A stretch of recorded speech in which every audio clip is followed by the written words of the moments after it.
क्रिस्त में प्यारे भाई और बहनों, आज के मनन चिंतन के लिए हम लेंगे संत लूकस का सुसमाचार अध्याय 21 पद संख्या 12 से 19 तक। आइए हम पाठ पढ़े। यह सब घटित होने के पूर्व लोग मेरे नाम के कारण तुम पर हाथ डालेंगे, तुम पर अत्याचार करेंगे, तुम्हें सभागृहों तथा बंदी गृह के हवाले कर देंगे और राजाओं तथा शासकों के सामने खींच ले जाएंगे। यह तुम्हारे लिए साक्ष्य देने का अवसर होगा। अपने मन में निश्चय कर लो कि हम पहले से अपनी सफाई की तैयारी नहीं करेंगे, क्योंकि मैं तुम्हें ऐसी वाणी और बुद्धि प्रदान करूंगा जिसका सामना अथवा खंडन तुम्हारा कोई विरोधी नहीं कर सकेगा। तुम्हारे माता पिता, भाई, कुटुंबनी और मित्र भी तुम्हें पकड़वाएंगे। तुम में से कितने को मार डाला जाएगा और मेरे नाम के कारण सब लोग तुमसे बैर करेंगे, फिर भी तुम्हारे सिर का एक बाल भी बांका नहीं होगा। अपने धैर्य से तुम अपनी आत्मा को बचा लोगे।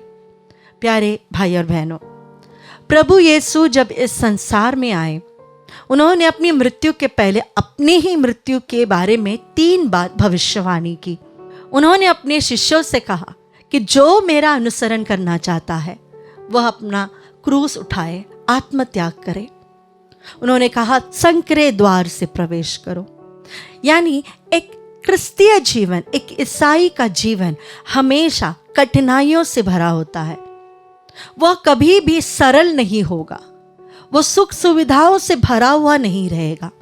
हर बार उसे अपने प्रभु के या अपने गुरु के वचन के अनुसार उनके पद चिन्हों पर चलने के लिए अपना क्रूस उठाना ही होगा, कठिन मार्ग को ही चुनना होगा। प्रभु कहते हैं इसके कारण जब तुम दुनियादारी से दूर होगे, जब तुम दुनिया के मूल्यों से दूर रहोगे, उनके वैल्यूज को नहीं फॉलो करोगे, जब तुम मेरे नाम के लिए तुम खड़े हो जाओगे तो दुनिया तुमसे बैर करेगी।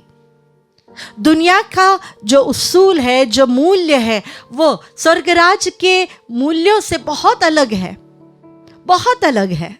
वो कभी एक साथ नहीं हो सकता। इसीलिए ही प्रभु संत यूहन्ना के सुसमाचार अध्याय 4 पद संख्या 1 में कहते हैं, जो व्यक्ति दुनिया से मित्रता करता है, ऐश आराम से मित्रता करता है, वह प्रभु के साथ शत्रुता बनाता है। प्रभु कहते हैं कि हमें प्रभु के मार्ग पर चलने के वक्त बहुत सारी कठिनाइयों का सामना करना पड़ेगा। हम जानते हैं प्रभु ईसा ने एक ही कलीसिया की स्थापना की, केवल एक ही कलीसिया की स्थापना प्रभु ने की थी, वह है कैथोलिक कलीसिया। उसी के बाद 1500 वर्ष के बाद ही बाकी कलीसियाएं आई है। जो पहली कलीसिया स्थापित हुई थी उसी के आधार पर यह बाइबल है। वही बाइबल 1500 वर्ष तक हमने फॉलो किया है। इस बाइबल के अनुसार जो कलीसिया में जो शहीद लोग हैं, उनके जीवन के अनुसार हम एक चीज समझ सकते हैं कि ईसाई के जीवन में रक्तपात जरूर होगा। We have to face the martyrdom।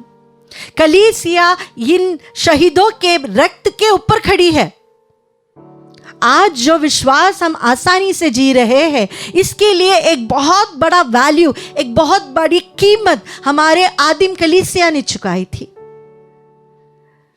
रक्त के ऊपर कलीसिया खड़ी है, शहीदों के रक्त पर। बहुत सारे लोगों ने इस विश्वास के लिए अपना जीवन कुर्बान की है, बहुत सारे सतावट उन्होंने सहा है। प्रभु हमसे कहते हैं इस कलीसिया का विनाश कभी नहीं होगा। इस कलीसिया का विनाश कभी नहीं होगा।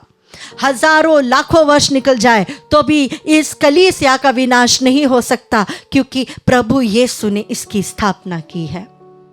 हजारों और कलीसियाएं आ जाए, लेकिन कैथोलिक कलीसिया का विनाश कभी नहीं हो सकता। हमें बहुत सारे लोगों के सामने सताया जाएगा। प्रभु कहते हैं डरो नहीं, मैं तुम्हारे साथ हूं। तुम्हें क्या कहना है, किसके सामने खड़े रहना है, मैं तुम्हें सिखाऊंगा।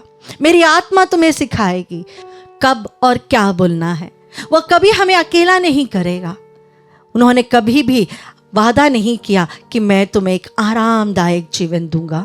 उन्होंने हमेशा हमसे यही कहा है, परिवार वाले तुम्हारा तिरस्कार करेंगे, तुम्हारे प्रियजन तुम्हारा तिरस्कार करेंगे। देखो अपने प्रभु के जीवन में ही उनके मित्रों ने ही उनका तिरस्कार किया था। जिनके लिए प्रभु ने चमत्कार किए थे, उन्होंने प्रभु को क्रूसित किया था, उन्होंने ही मांग की थी इसे क्रूस दे दो। प्रभु ने यही बात हमारे लिए भी कही है, तुम जिन पर भरोसा रखते हो वे सारे तुम्हें अकेले करके चले जाएंगे, वे तुम्हें पकड़वाएंगे, तुमको अपने विश्वास के कारण सताया जाएगा, लेकिन प्रभु आश्वासन देता है कि मैं तुम्हारे साथ हूँ। आइए इस विश्वास के लिए हम प्रभु को धन्यवाद दें। जो विश्वास आज बहुत आसानी से हम जी रहे हैं, इसके लिए बड़ी कीमत, बहुत बड़ी कीमत हमारे आदिम कलीसिया के विश्वासियों ने अदा किया है, चुकाया है। उसका फल आज हम ले रहे हैं।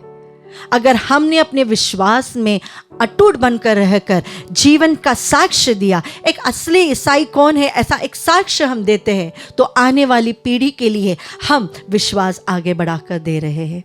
अगर हम ही हमारे विश्वास के जीवन से दूर हो जाए, हम भी दुनियादारी में रहने लगे, तो हम हमारी आने वाली पीढ़ी को क्या देंगे? आने वाली पीढ़ी हम पर प्रश्न उठाएगी। आइए हम प्रभु को धन्यवाद दे इस कलीसिया के लिए, धन्यवाद दे अपने वचन हमें देने के लिए, धन्यवाद दे एक नमूना अपने जीवन के द्वारा हमें दिखाकर देने के लिए।